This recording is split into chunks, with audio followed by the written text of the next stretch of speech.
Hello. Hello. Hi. Hi. I went too high on my mic and then decided to wait until the moment we said hello. Welcome to a couple of Sassholes podcast. I'm Brooklyn Johnson. And I'm Heather Terry. And for anyone who doesn't know, this is our power hour of true crime where we talk about fucked up people doing fucked up shit, usually for fucked up reasons or sometimes for no reasons at all. That's right. Because people are crazy and they get extra crazy around the holidays. Yes. Happy Thanksgiving. Happy Thanksgiving. Happy Turkey Day. And if we were recording this in real time, I would probably be sitting on my kitchen floor weeping softly. Every Thanksgiving, I think about when you FaceTime me and made me hand the phone to Will. And then I took my phone and shoved it inside of the cavity of the turkey. And I said, I cannot find the giblets. And I was sweating. And it was just a very stressful time. It was my first time making a turkey without my mama bear. Not because she has passed, but because her ass didn't come over that Thanksgiving. And it was very stressful. And it's hard to do Thanksgiving solo. Like when you're cooking it all the morning of. And I always lean into the wine too hard the night before. So I'll be like, I'm going to wake up at fucking 4 a.m. The fuck you are, bitch. Because you have a wine headache. And then my turkey always gets in a little late because I always forget how much effort it is to like get up into that skin and to moist those breasts with that butter.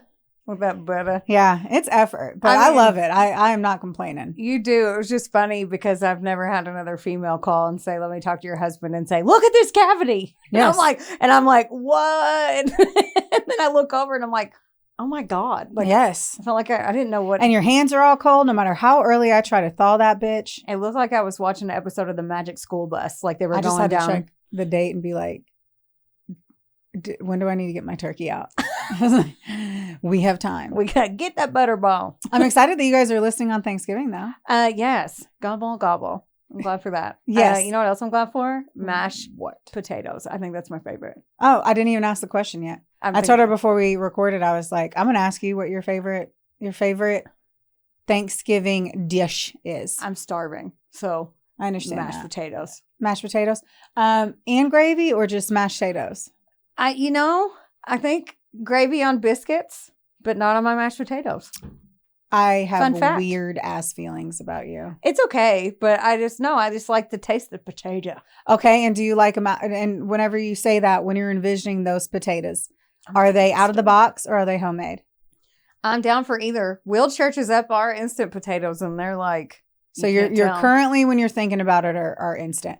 I struggle on the fact that I still think I like instant potatoes more than like when I fucking have to do all the damn labor. Fuck. I did homemade ones. I've done homemade way too many times and I'm still like, what? Why the fuck do I do this? Fuck these. Drew, what's your favorite? Pumpkin. Ooh, wait, I didn't know we were talking about desserts. Well, it's whatever is your Thanksgiving setup. Oh. Like what is the one thing like your dick is hard for the second you wake up on Thanksgiving Day? I love pumpkin pie. And what? Oh, okay. Homemade noodles, yes, said? Drew said that on his mom's side of the family, they make homemade noodles. So it's the pumpkin pie and his homemade noodles. Wait, do you put Cool Whip on your pumpkin pie or no? Are you whipped cream or no? Don't make that face. That means you're not. You either cover it up or you don't put any. That's okay. Just raw dog it. Back on the noodles. Pie. What kind of noodles are these?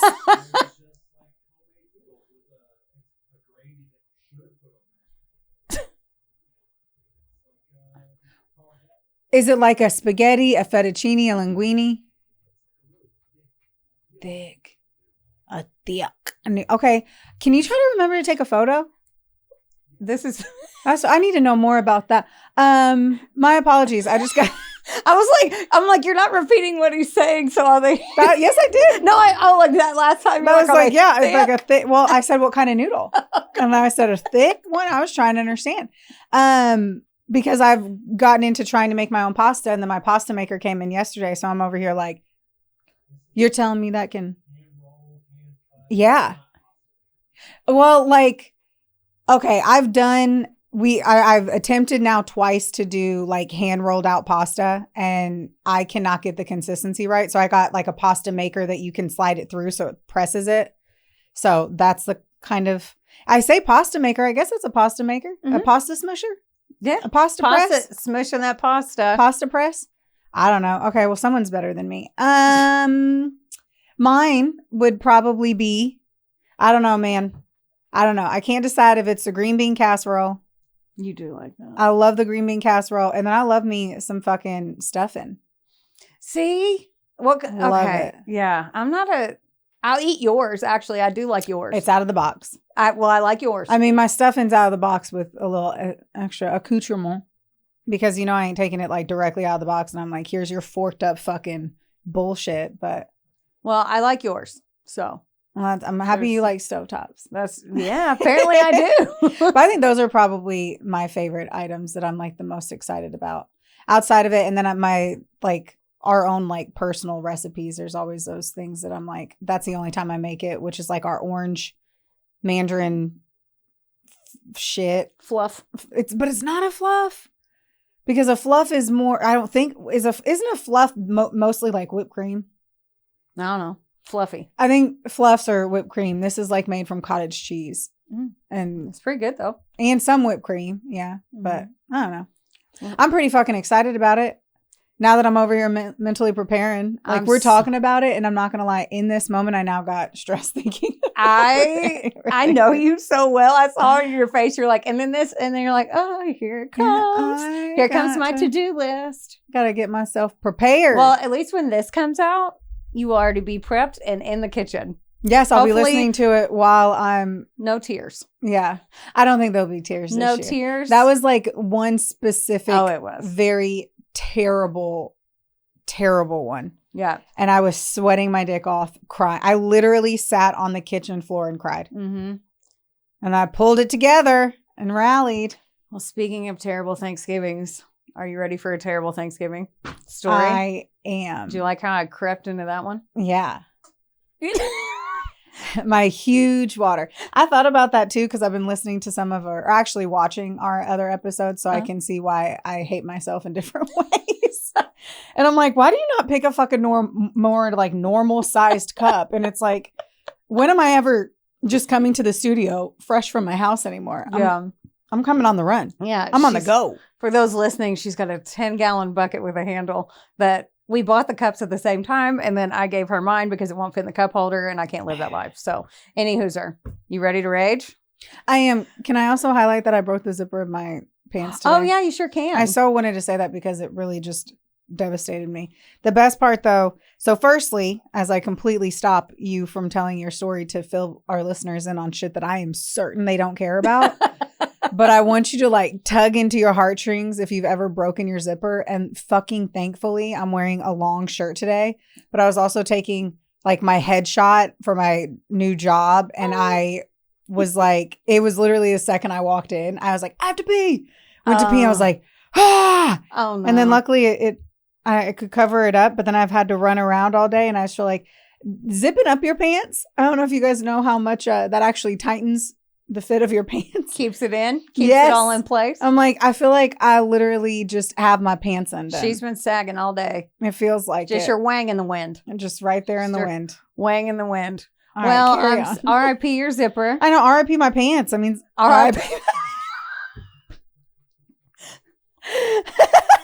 That brought me so much joy, and I didn't even mean to tee you up. I know. Well, I'm sad that I really do love these pants, and I have to look them up so I can reorder them when I get home. If that's not the title, he's already got it. He already. We have Drew today. Yes, we do. Jess is taking care of her little sweet baby angel, and so we're here. We're here with Drewski. The original Drew. The original Drew. Okay. Whew. All right. This is the story of Joel and Lisa Guy. Okay. So, Joel and I didn't put my glasses on. Let me do that. That would be helpful. Actually, I can still see. I just have to try harder. Anywho, I say that every fucking time I have to wear glasses. My sources are Wikipedia, tncourts.gov, all the court documents. Court TV actually showed a ton of the stuff, and I was up super late watching it on YouTube because the trial is just nutso. Ooh. I love a nutso trial. Yeah. Knoxville News Sentinel. An episode of the show on Peacock called Homicide for the Holidays, episode 1 of season 5, called The Last Thanksgiving. And and I also listened to some podcasts, but the one that I actually listened to this morning, and I'll just say what I remember from memory, is Court Junkie, episode 141, because they play a lot of the, like the trial and the calls and things like that. So. The Homicide for the Holidays, what's that on Hulu? It's on Peacock. Peacock. Mm-hmm. Fuck, I don't have Peacock anymore. Yeah. I'll give you my login. Just kidding. Yeah, I'll give it to you. Okay. I was like, I want to know if that was a good one. I want to go home and watch it. Yeah. Okay. Okay. You'll definitely want to watch it, but like with some wine after you hear this. Okay. So it's Thanksgiving weekend, 2016 in Knoxville, Tennessee, or as they say, Knoxville, which is one of the best times to visit there. I looked and it's like all leaf people and like very pretty. So it's humid but chilly. There's color everywhere. And the families, it's very traditional. They call it the best little big small town in Tennessee or some shit like that. So 55-year-old Lisa Guy lived with her husband, 61-year-old Joel Guy Sr. in Knoxville for years. Now, their friends said that they were a happy couple. He had a previous marriage. They'd been married for 31 years and they were still in love. And I'm going to show you a picture of them because they could be you and Travis. Ooh. They could be you and your husband. Like, tell me they don't like. He's got camo on. They're outside. Like, tell me that doesn't. Do you remember Scott that was at my wedding? My dad's friend? Yeah. Yeah. He reminds me of Scott. Yeah. And you're right. This could totally. And they look so madly in love. Yeah. And they all, like, everyone loved them. Cutie patoots. They also had big lifetime plans to retire very soon, downsize a bit, move to a homestead, and enjoy their golden years. Yes. And where Joel Sr. grew up. So, like, honestly, like I said, that could be you and Travis, and they're adorable as shit. They love the great outdoors. They had a ton of photos, and almost all of them, he was in camo. He used to take, like, the kids and he'd take the boys, like, fishing and stuff, like, big family man. Normally you can find one bad thing to say about a person, but I read a ton of shit and nothing. Everyone loved them. They were great people. He would help you out, and so would she. They loved hosting their blended family, especially for Thanksgiving, and Lisa loved cooking for them just like her mom used to do. Joel Sr. had 3 daughters from a previous marriage, and they had a son together named Joel Jr., and then they also had 6 grandchildren. Joel Jr. was 28 in 2016, and his stepsisters were adults with their own children, but he was the youngest. Now, they called him, in this Knoxville, Tennessee, so they called him Joel Michael, which is it's like a Southern thing. So, like, Joe Michael, that's what they can say, because of the South, but that's what I'm going to call him throughout the story, just so you don't get him confused with the senior. So, okay. Joel Michael lived in Baton Rouge, Louisiana for about 10 years, and he was a student at Louisiana State University where he was studying to be a plastic surgeon. Oh. Although he had a room at his parents' house. So, like, he was welcome there. It was a 9-hour drive from Knoxville, and he would go back. I'm going to show you a photo of him really quick, too. This is a photo of Joel Michael. Okay. Yep. Okay. He's got crazy eyes. Yep. I was like, yeah. Do not react. It's hard. Like, I know. I was like, he is the exact opposite of what I would have ever envisioned, right, as a plastic surgeon. Yep. Like that. Yep. I would not have written that character into my book as such. When I looked at the photo, I thought the same thing. I was like, okay, well, I didn't cast that correctly in my brain. Yeah. Yes. Yes.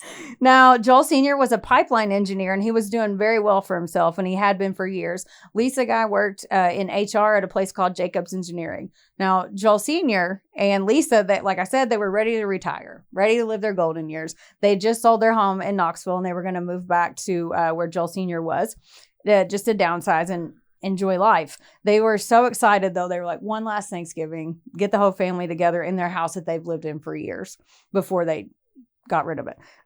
Lisa and Joel hosted Joel Michael, his stepsister Michelle, who also lived in Knoxville, her boyfriend, and then their sons. Now, during Thanksgiving, like, the table's set, Joel Michael's running around playing with his nephews. He even gave them some of his toys that were stored up in his room. So they were like Beanie Babies or something. They were playing cards. They were hanging out. It was a wonderful time. Their bellies were full. Michelle and her family told her mom they loved them. They left. And then Joel Michael was going to stay till the next day to head back down to Baton Rouge. On Monday, November 28th, Jacobs Engineering had planned a big retirement party for Lisa. And an hour into the party, when she didn't show, and wasn't answering her phone. Her boss got extremely worried and called the police. And they play this on a lot of the things. An officer was like, sure, I'll go do a wellness check. It's weird that they're not there. So he goes to the brick 2-story home to do a welfare check. There's 2 cars in the driveway. Nothing looks ajar. No one answered the door. He tried to go around back, but he couldn't get in. The fence was locked and he couldn't jump it. So he was like, he just called back and was like, they're not home, I guess, because they're not answering. And he went about his day. That is awfully lazy. That is the laziest thing I've ever. Yeah. That is not a wellness check. Yeah. That is I confirmed that there were 2 cars there. Yeah. That he could have taken 2 seconds to confirm the cars were theirs. Right. And then he's like, I guess they're just not home. Yeah. And they showed the body cam footage a lot on the show. So if you're into that, because I've never watched a lot of body cam footage, they show a ton on this. And you'll want to watch it after I get done talking. So he left, but then her boss called back again an hour later and was like, listen, something is wrong. Yes. She had been looking forward to this. It was that Monday. Her last day was 2 weeks from that day, or like a week. Yeah, it's her fucking retirement and she party. had helped planned it. Everyone loved her there. Like, yes. They were all like, she didn't show up to her own party. This is weird. Even her boss was like, I know her husband's name's Joel Sr. and they have a dog named, I think his name's Jack. Like she knew, like, weird. So the detective was like, all right, let me go out there. So he goes and he grabs a few more officers and they go over there. So there's 4 of them. No forced entry, but they looked in the window because there's one of those like opaque, if there's one of those opaque looking front doors where if you like put your face real close, you can kind of make out stuff. Yeah, the very bare minimum of what the first cop should have done. Right. At the very least. Right. We should be poking into windows, man. Yeah, just peek in. You have a costume on. Yeah. You have an outfit that says, I am allowed to peek into the windows. You have a costume. That is what a cop outfit permits. Cop outfit. Is peeping. Window peeping.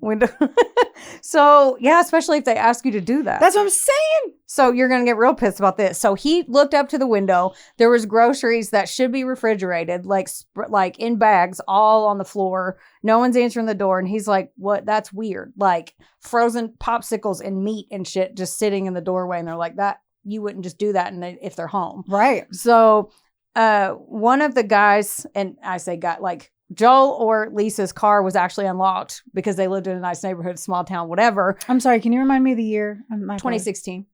Okay. Spicy. Yeah. I thought. Well, if they just brought their groceries in. Right. So, good call. I didn't even think I was thinking, I was like, ooh, they probably just, if it happened in that way, I don't know. Yeah. So, but they used, the neighbor was outside and they're like, have you seen them? And she's like, no, I saw them on Thanksgiving, but they usually go through the garage. So they got in the car, used the garage door opener, go into the house. Ooh. And you watch the body cam footage on this too. So they could hear a faint howl of a dog inside. So they pushed the door open. The second that they pushed the door open, they were hit in the face with heat, like to the point where it jumped like 20 or 30 degrees. So like, it was like, whoa. And then they looked at the thermostat. It was on 90. There was a large stock pot on the stove and it was still on, but they just kept walking. They were going to clear it. They're like, fuck. Okay. In the dining room, they look at the dining room. There's several guns laid out on the table. Like someone was prepping for like an ambush or rampage of some sort, like long guns and all kinds of different guns. And I learned that from the show. Is that right? Long gun? You looked proud or like, no, I was just like, my thought would be like handgun or rifle. Yeah. But they said long gun. I mean, it's a description. Yeah. I was like, ooh, I got a word right. A descriptive. Yeah. Okay. So they start up the stairs and the second, cause it's 2 stories, right? They start to go up the stairs. Their skin starts burning, like their skin. And they're like, what is that chemical smell? So it's hot as shit. There's a chemical smell and their skin starts literally burning. And are you fucking kidding me? At the top of the stairs, they see blood everywhere. And then they got scared. So they already had their guns drawn. Then there was all the rooms were open, but there was one closed door and the dog, they could hear the dog, but they couldn't. The dog was stuck in the house and it was so hot. Yeah. They couldn't go in because they didn't know if anybody was in there. So they wanted to clear the other rooms before they did that. So they don't know if the person's still in the house. So they go into another room. It was the bonus room, but it was for an exercise room. There was an overturned Bowflex, blood everywhere, and something else. Okay, now this is a trigger warning. This one's pretty gruesome. So just remember where your skip button is throughout this because I'm going to get descriptive. Okay, there's your warning. There were 2 severed hands on the floor. Fingers facing up, similar to the praying hands position. Just hands.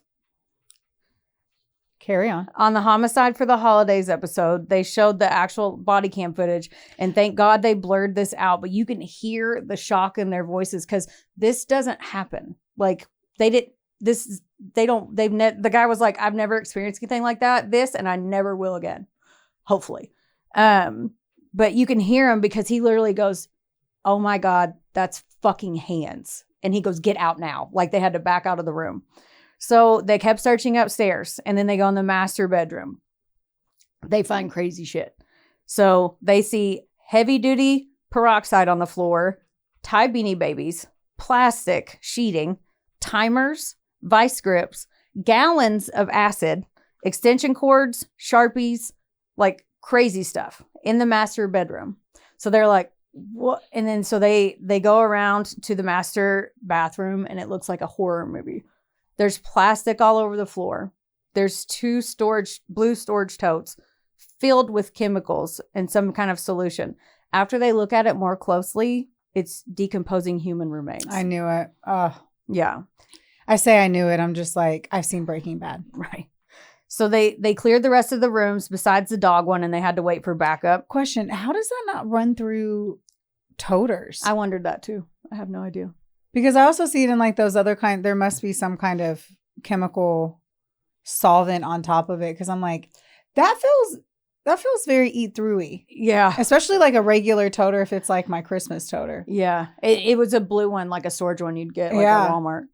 Oh my golly, Willikers. Yeah. So they cleared the rest of the rooms besides the dog one, and they had to wait for backup. Now, when no one was in that room, they went back downstairs. They found the wallets, the keys, and the cell phones of Lisa and Joel Sr., and they assumed it had to be them and the totes. Where did they find the doggy? Did you say that? He was in the room upstairs. Okay, the one with the door closed? Mm-hmm. How hateful. Yeah. I mean, all of this is obviously terrible, but I'm like, yeah. If obviously I'm making a judgment call based off of that photo of the son that he was involved in this. And how do you do that to your family dog? Yeah. And I say that on top of the fact that he just obviously murdered his parents. So right. I guess that's not here nor there. Right. Now, okay, so they called their daughter, Michelle, and then she met the police. And then they had to tell her the news, and she broke down. Like, they were super close. The detectives go back in the house with the forensic team, which they had to bring a shit ton of the forensic team back in. They said there was evidence that the bodies had been in the garage. There was like paper towels with blood on them, and they could tell something happened in the garage too.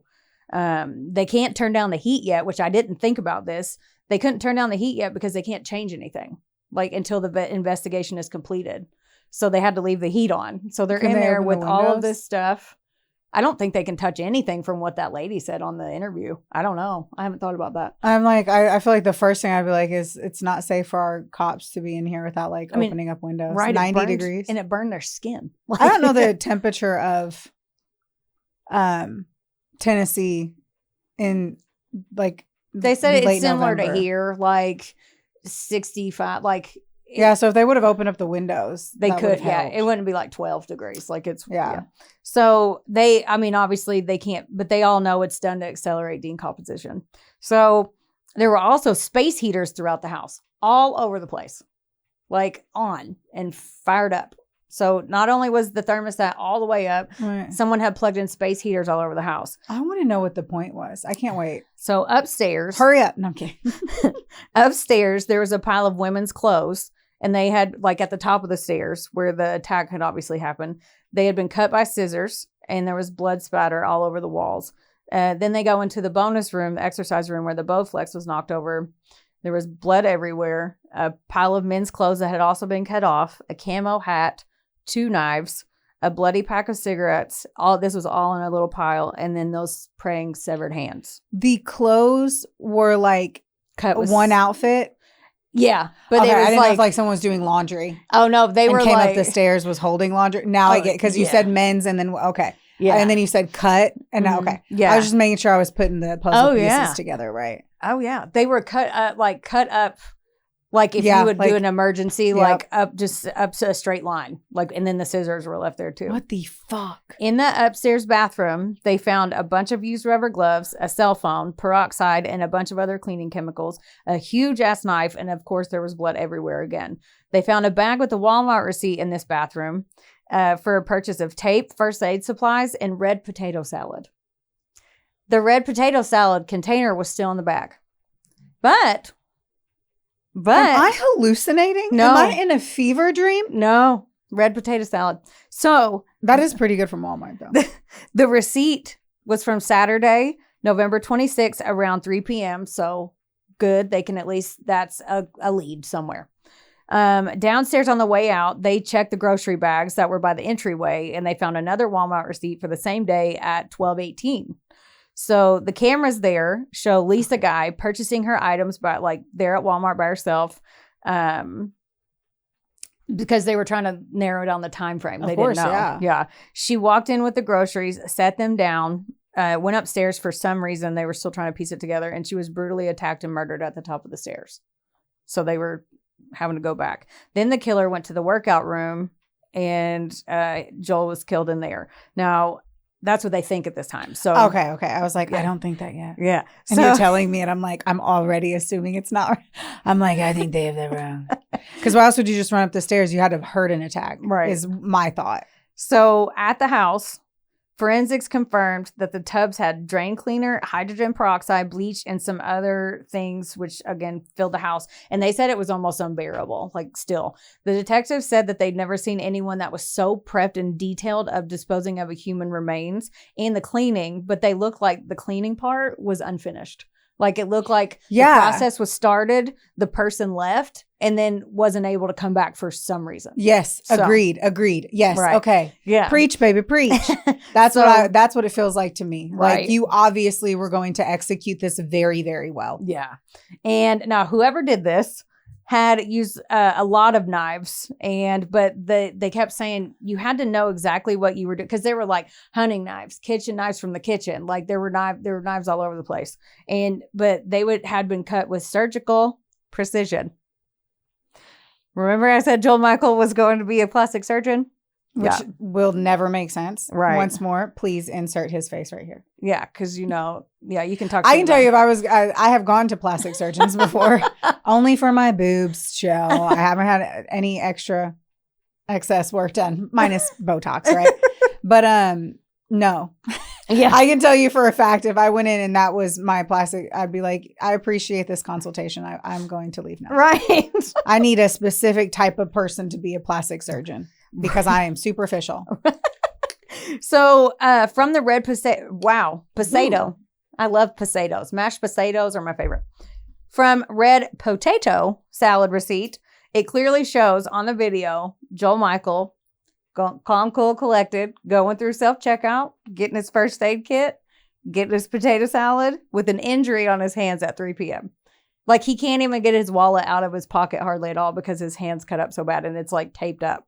So Joel Michael was supposed to leave after his sister, Michelle, left for Baton Rouge. Sorry, so quick question. Do we ever find out why he got the potato salad, or was he just looking for a snack? I think I just have to point out, because if you're doing all this fucked up shit, because obviously you put the pieces together like 3 pages ago. My apologies. No, it's hard not to. Yeah, if you wouldn't have showed me a photo, I may still wonder. I know. I kind of didn't. I was like, I've done it before. And I'm like, yeah. Dude, I've started my story where I tell you who the killer is. Right. So it's like, this isn't a murder mystery fucking audiobook. This is not a whodunit like from the jump. So, sorry, back on the taters.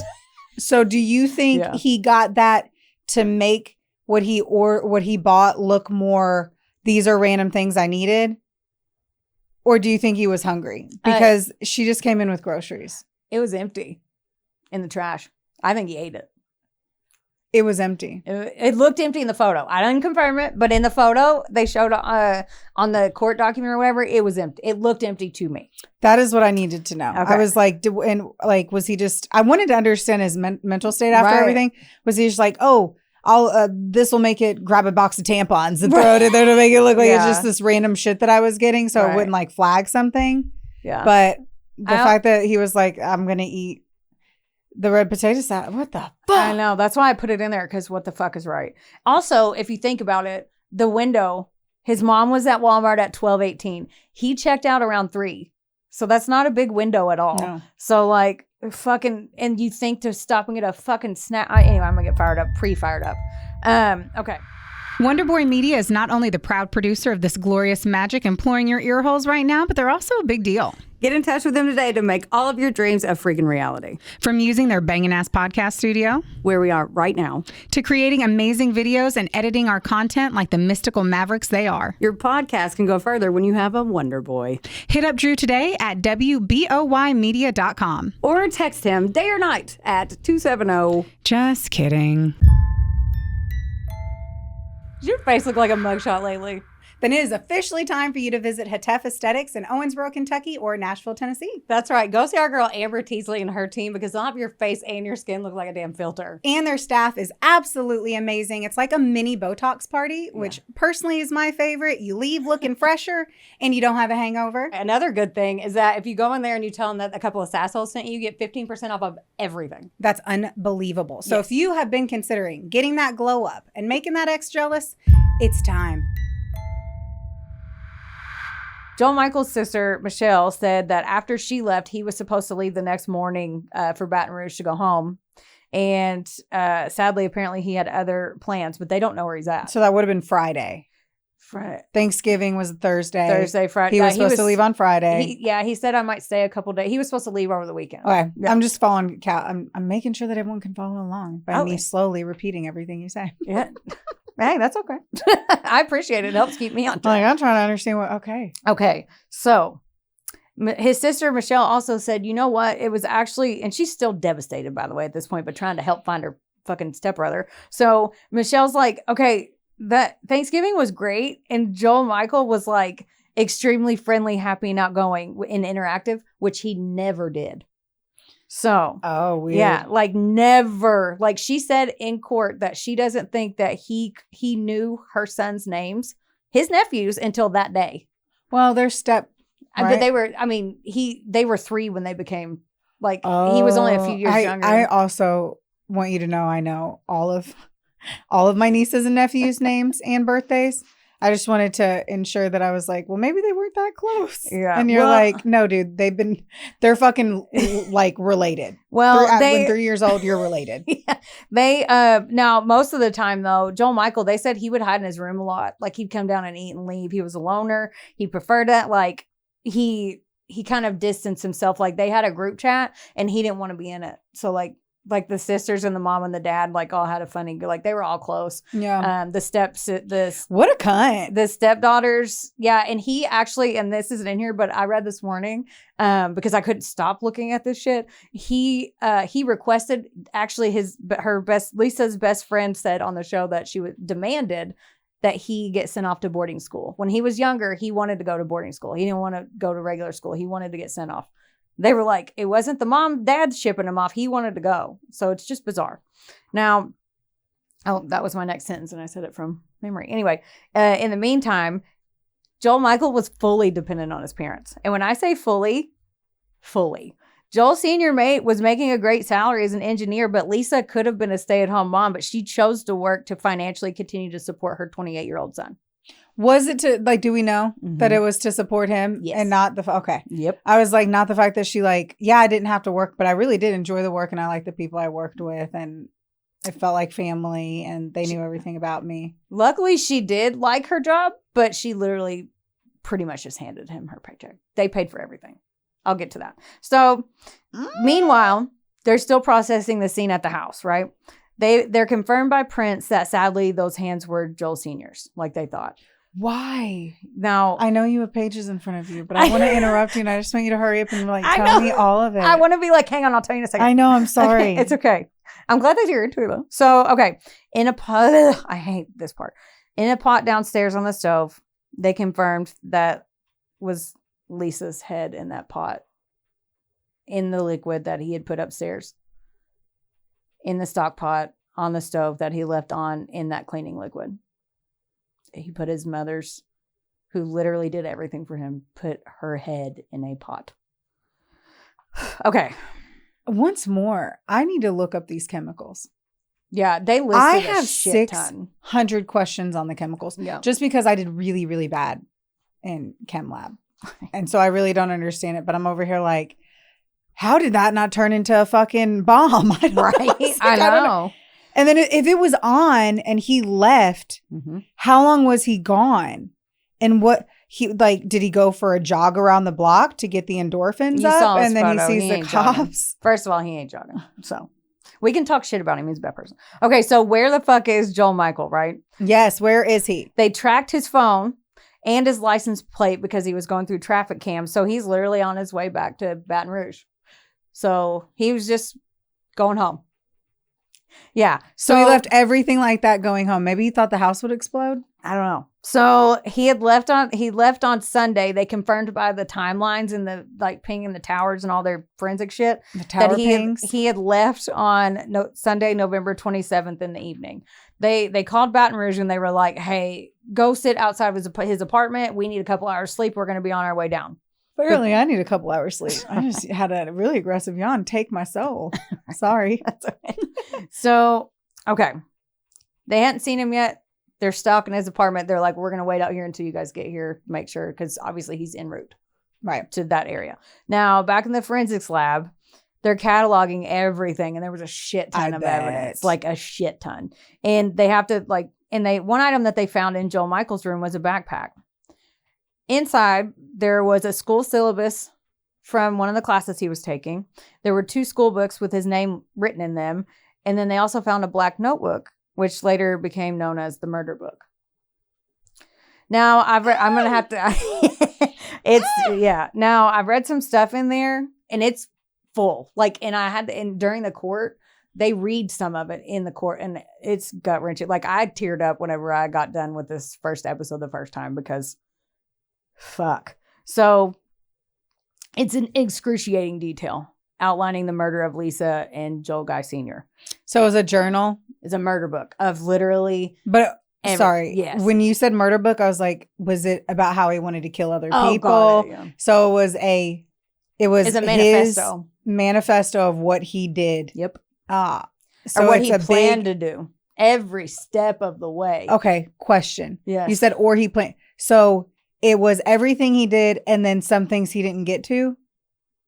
Because you said the things he planned to do? Like, obviously he had written it before he did anything. Okay, I didn't know if it was, okay. Yeah. I didn't know if it was written after he had done it like a journal. Like, I killed my parents. No. This is what I did to Joel. It was, I am going to do this. Yeah. So in it, that's what I was, yeah, I know. So in it had the equipment needed, the chemicals needed for body composition, crazy stuff. And I'll keep going here in a second. So basically it was a step-by-step process on how to carry everything out.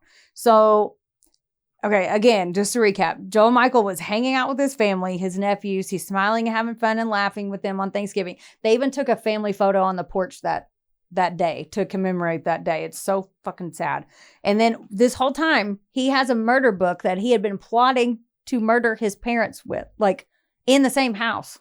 And they pay for, okay, I'm going to keep going. Another page in the book was a list of Lisa and Joel Sr.'s assets, their estimated values, all listed out in great detail and financial gain, like to the point where it was like, his truck's worth this, his boat's worth it. It was full, like nuts.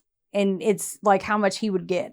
Also, I love so much that children believe that they are automatically getting all of the assets from their parents. Right. Like, you do all of this, and I don't think he knows their will. He does. So, yeah, he does. Okay. Because I'm like, not...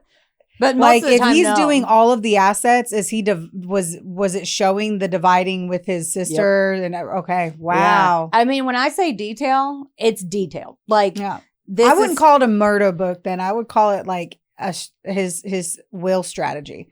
You know what I mean? Because like that is way more than him. Like that is a strategy on how he was going to do it, and all of the fucking documents behind it. That is insane. It also had like what he needed. So it's like, get knives, get this. And then I'm going to first do this. Then I'm going to do this. Like, the strategy. Like the plan. in there it said, I'm going to break the garbage disposal. And then it says, kill the dog. Then he marked the dog out. And then he was like, keep dog alive. Like, it was packed full of, like, you could walk through his plan. Okay. So, and I promise I'm going to answer your questions. I hope. So, because I get excited, I'm like, oh, I need to know. Okay, so no, I'm gonna stop talking because I am like, I want to know all of it. So I'm just gonna stop interrupting. So everyone, I'll be quiet now for at least 5 minutes. Okay, so where's that? There we go. So they thought that he only left the crime scene to like and didn't get to finish his plan because he had those deep cuts on his hand. He came back and left again. And at this point, they don't know why, because his computer was still there and the dog was there. And originally they were like, his plans had changed in the manifesto that said he was going to leave the dog alive, but he was supposed to like let it out. But in the plan, he even said in there that he was going to kill his mother and then kill the dog and put them both in the shower to rinse off DNA. He had rubber gloves. Like, it's fucking crazy. So now this is all within the next day, and the detectives are on their 9-hour drive back down to Baton Rouge. The day after Joel Michael had been tracked and heading back to Louisiana. So they get a call from an Academy Sports right outside of, like, close to his apartment, like 2 miles away. And they said, hey, this guy was buying a gun in Academy Sports. The paperwork, the guy that sold it to him, he even was bleeding so bad on his hand that he got blood on the paperwork when they sold him the gun. So why did they contact the cops? Because they had put it like a bolo out in that area. Oh, and so they give them to like gun. Oh, I don't know how it got there, but the cops found out somehow. Maybe it was on the news. Probably. I mean, I would be suspect if a guy came in that was bleeding all over the paper wanting to get, but he looked calm in the video, but like. Yeah, but then they shouldn't, if it's a gun, like in that scenario, then they shouldn't have sold him the gun by law. That's probably true. You know what I mean? Yeah. So I'm like, I wonder if they saw it on the news, like that, like they had said they were looking for him. Yeah. I don't know. Because you don't know if they would have wanted anyone. They might not have wanted anyone to know that they were coming for him. Yeah. So you're right. It could have been like, dude, I sold this gun. It was really suspect. I just want to call the cops. I just want to call because he bled all over his signature. He literally. He was also a plastic surgeon. So this motherfucker knew how to sew up a cut. Yeah. So my first thought on that. Yeah. Whenever you were like whenever they were saying maybe he was heading back because of the wound or whatever, it's like, dude, you're a fucking plastic surgeon. You're supposed to do the best stitches in the world. So, and it's one hand. Yeah. I also wondered how long he done it. How long does it take to become a plastic surgeon? Because he had been at school for 10 years and they said he wasn't like making any headway. I don't know. Anyway. Okay. I don't know that it's 10 years. I don't know. It just seems like a long time. I'm like, I don't know that doctors go for 10 years. They're like at least 7 on top of their, anyway. Yeah. So, not here nor there. Right. Okay. So buys the gun. They call his stepsister, Michelle, and they're like, dude, in this manifesto, he lays out how much he would get of the life insurance money and the assets if each sibling was eliminated. He went by how much percentage. So like, they're like, dude, we think he's in Louisiana, but can you please be safe? And like because she was still in Knoxville and they didn't know if he like left in another car or whatever. So that's fucking scary. On top of her parents fucking getting murdered, now she's afraid that her stepbrother is going to come fucking murder her and her family. I just also, if I may, for a man that was obviously so detail oriented to set all of this up to the capacity and the degree that he did, I'm just curious at what point he was like, I'm going to be the main suspect. Yeah. Like, he went very hard in the paint on the how, but if your family gets systematically murdered in different ways on different days. Yeah. If he left in a hurry and left his laptop confession, his confession there, I'm just like, not all the wires are connecting appropriately on this one. Oh yeah, I'll connect over in a second. But he definitely, and whenever he went back to Baton Rouge, he went to because he went to Louisiana State University. He went to the LSU like urgent care place there on campus and got his stitches done, and then told him that he was carrying breakables and fell down 3 stairs. So like that's so specific. Anyway, another thing is then going to urgent care. Because now they know. Yeah. Like, you are a fucking dumb fuck. Yeah. I'm over here acting like I'd be able to pull off the most perfect murder. No, I would shit myself and that's how they'd find me. Well, that's why we have a podcast. We're allowed to judge that. I mean, I'm sitting there with chips on my titties watching the TV like, you're so stupid, like watching Netflix. And it's like, I would get caught in 2 seconds. Not that I would ever do it, but if I fucking did, you know. I would just be like. No, I would call you. I'd be like, I did it. And then you'd be mad. Okay, anyway, I'm going to keep going. Yes. Okay. Full steam ahead. So, okay. The cops, 45 minutes outside of Baton Rouge, the detectives from Knoxville, they're rushing down there like, we got to get this motherfucker. No, they couldn't fly. Yeah. So my first. Well, they had to do they were doing like research on the way down there and making still a calls and fly. shit. I'm just okay. Anyway, I watch the shows that they fly. Okay. Well, they were driving. So the cops were out there, the Baton Rouge PD, they called him and they're like, he just fucking left his apartment. We got him. So they got him and arrested him for the murders. Now, the detectives get down there. They go in there to question him. He doesn't say a fucking word. He sits there blank and cold. They said it was the cold. He didn't ask what happened to his parents. He didn't say anything. Like, he just looked like cold and like, I got caught, but he didn't talk. He just sat there. So they did take photos of him and he had the clear knife injuries, of course. That photo that I showed you, this one, and you can put it up again. That was the photo they took of him that day that he got arrested for murdering his fucking parents. Man, he's one of those guys that has no neck. Oh yeah. Like his head just goes right to shoulders. And he looks crazy. Yeah. He's like, yeah. Yes. Fucking, I want to punch your fucking non-existent throat. They should have put on a bolo for whoever stole his fucking neck. I hope somebody was really hard whenever they threw him in the backseat. Yeah. They got a search warrant for his apartment and it was awful. So when they walk in his apartment, it's the exact same scene from his parents' house with minus the human remains. All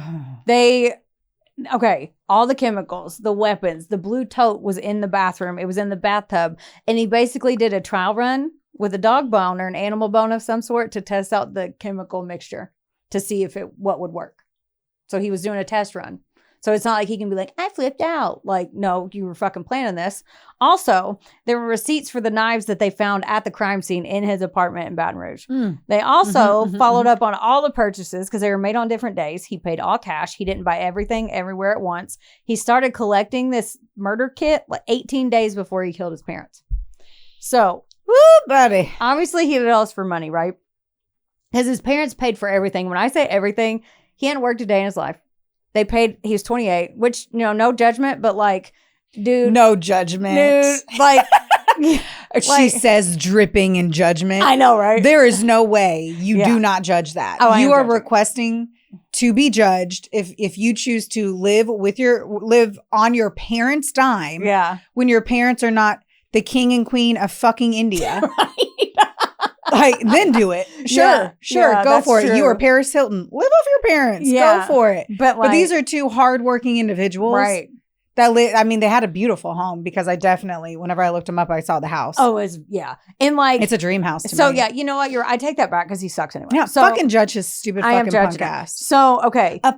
He never worked a day in his life. They paid for his college tuition. They paid for 10 years, by the way. Yeah. I have to say that. All of his food, his bills, his car insurance, like literally everything. So, and remember I said that Joel Sr. and Lisa were retiring? Well, they had come to the conclusion that since they were retiring and downsizing, they were going to cut him off at the end of the year. That's what I figured. But his sister, Michelle, said that they weren't going to, they were like, well, we should wait till Thanksgiving and stuff because they were going to give him till the end of the year. But Lisa was like, no, I want to give him time to get on his feet or whatever. So like he's only had it 10 years to get on his feet. Yeah. His whole fucking life. He's never worked. That's what I'm saying. It's 18 years old. Get on your fucking feet. Right. Question. How did Michelle feel about the fact that her parents paid for everything for her brother? Like, what did Michelle do? They didn't they had was she in the show? She was mainly on the interviews, like on the court. Like I saw her mainly on I was hoping TV. She would have been on like some kind of because I want to know, were they like, yeah, I'll be honest, I'm 30 and my parents are paying for my health insurance the whole time. Or was it like, oh, I thought it was complete bullshit, but he's a stupid fucking fuckwad and I didn't want my parents' money like that. Like, I wonder what the sister felt like. That's a good call. And here's from my outside perspective after reading all this shit and listening to it. I think that they kind of just accepted the fact that they were like, it's bullshit, but we can't do anything about it. So, because like they had their own group chat, like without him, he kind of excluded them. Yeah, but they were paying. Okay. Yeah, no, I get it. I hear you. Enabling, man. I mean, yeah. Here's 100%. Here's my hard ass type A 2 military parents viewpoint on this. Absolute fucking bullshit. Oh, 100%. They enabled him by being that way. That's why, like, and I can even say I can understand schooling to a degree, but then you're paying for one portion of it. Yeah. Not all of that. Get it. Go bartend. Like, I mean, I get that it's hard when you're going to school and everything, but then the loan should have been taken out in his name. Yeah. And he should have been the one required to pay for him. Right. And they said that a lot of the stuff that I was looking at, they said he seemed entitled to that. Like, oh, obviously. It was okay. So Michelle had said that his mom and them, they said a couple months before Thanksgiving, they had broken the news like, hey, we're going to have to cut you off. We're downsizing, like retiring. We're not going to be. Yeah. There's no way we can do this. We don't have a steady income we can't do month. this forever. So they were like 2016, man, that's the mooch. You got to get off the teat. So they wanted him to stand on his own 2 feet and they were like, well, this will help him like prepare. Like they gave him, and they said like, he didn't seem upset at the time with them, like, which was odd. And Michelle says hindsight's kind of weird that he didn't get mad because he always acted like. Yeah, he'd already planned on killing them and taking all their money. Yeah. So in September 2020, this is 4 years later, because COVID, it took forever for 2 reasons. Now, one of them was because there were issues with the search warrant for his apartment. They weren't specific enough, apparently. Like some paperwork bullshit. And then the police had to pivot, and then they had to link everything else together. Plus, it was 7 months into the COVID-19 pandemic, so that delayed things a lot as well. But he was arrested the whole time. Mm-hmm. Yeah. That's all I care about. I fuck your speedy trial, you stupid cunt. Right, yeah. I doubt anybody bailed him out. Because he was a loner. He had like one best friend. Yeah, well, it wasn't going to be Michelle. Oh, fuck, no. Yeah, so, okay, and... where's that? Okay. The trial footage and the whole thing, everybody had masks on. So like, I have to show you a photo of what he looked like in trial. This is what he looked like. Cocky as fuck, wearing one of those like plastic looking, what are the shield, like breast shield things. But he just looks so smug. Ugh. What a mentally deranged person. Right. To say the least. Now, sadly, Lisa and Joel Guy suffered horrible deaths before they were dismembered. Oh, and this is going to be another part where if you don't like gruesome, skip ahead. Joel Michael had stabbed his dad 42 times at least with a 7-inch blade.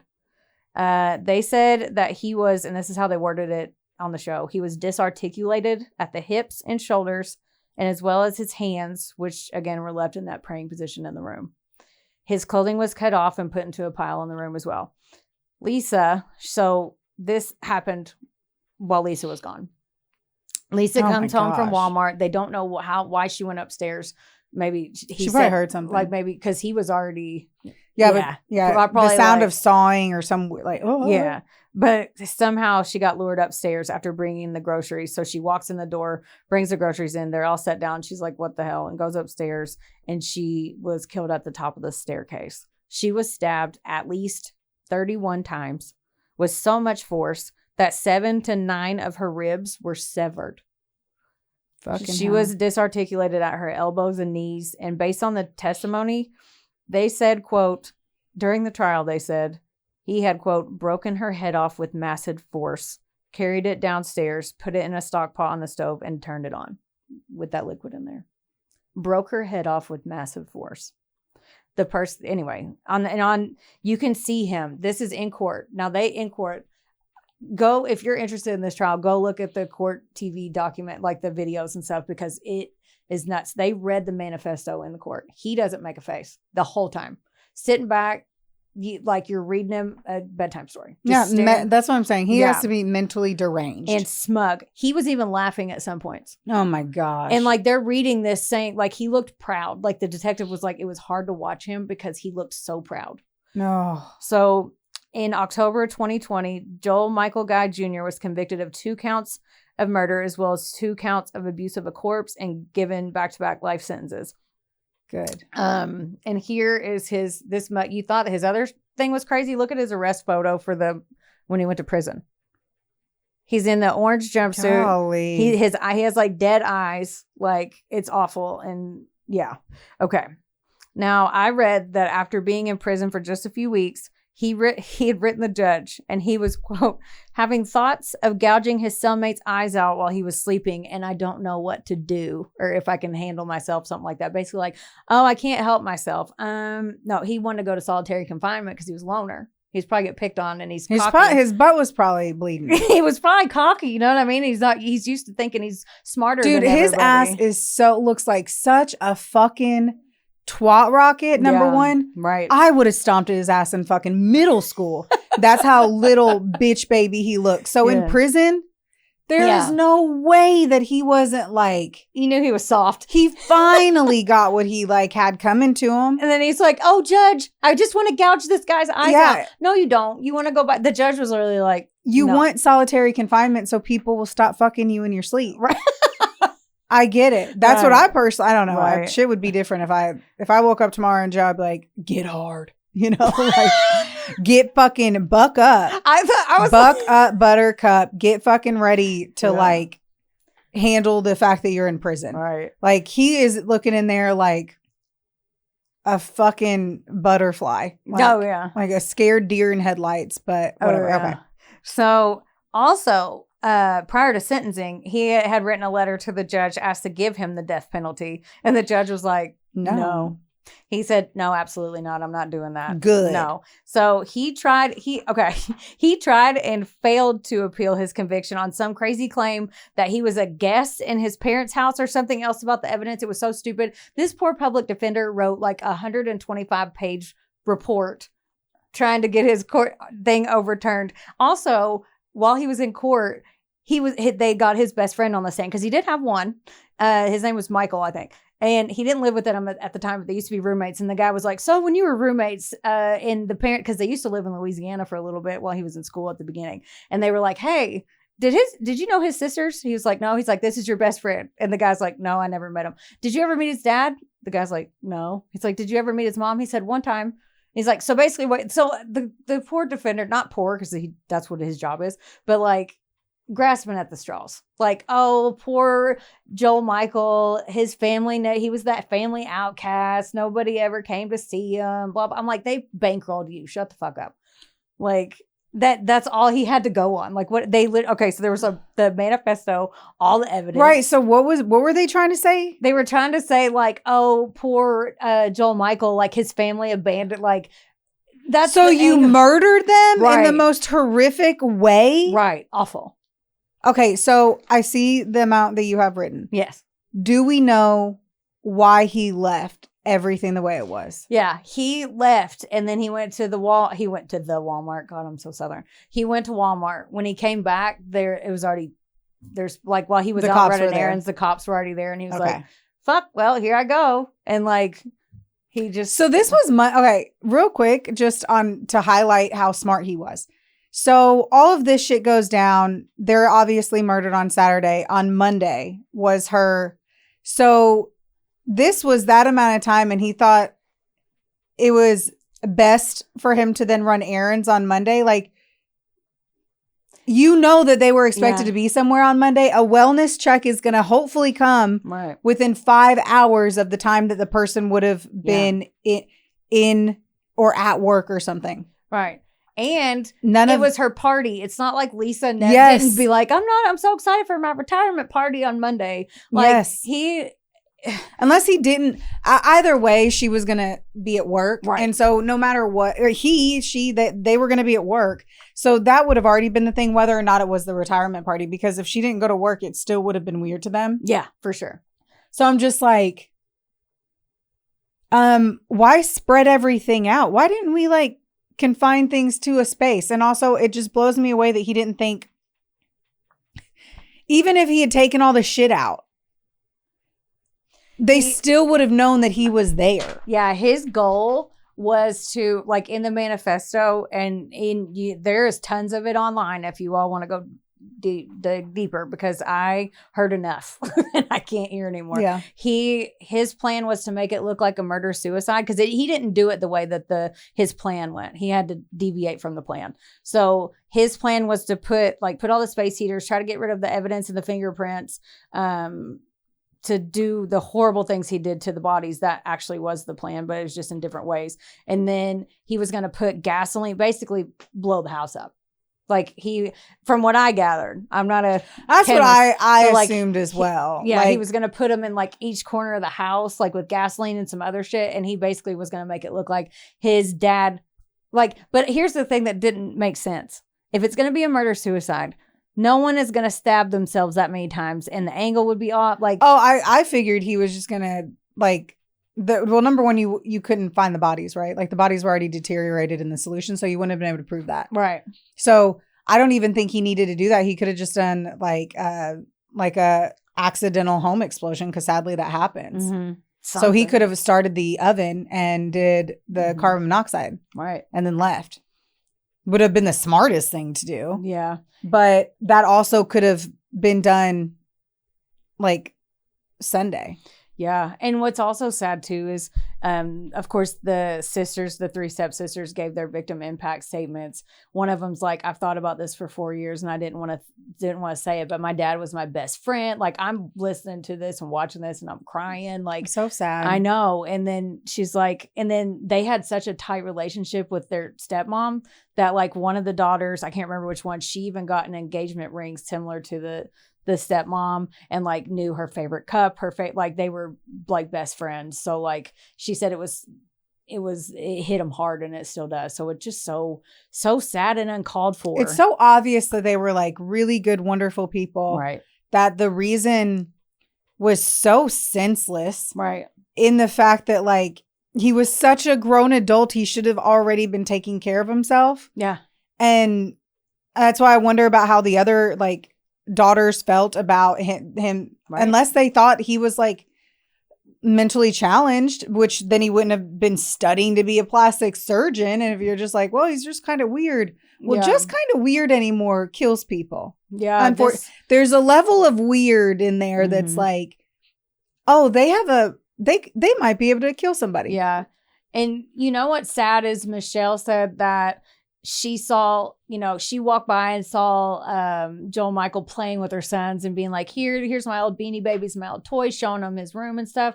Like, he's like, oh, maybe he is turning over a new leaf, like a fresh start. Like, he's going to start being on his own again. And like the whole family was hopeful that day, thinking this is going to be a new, like they got their brother. Like, he wasn't just.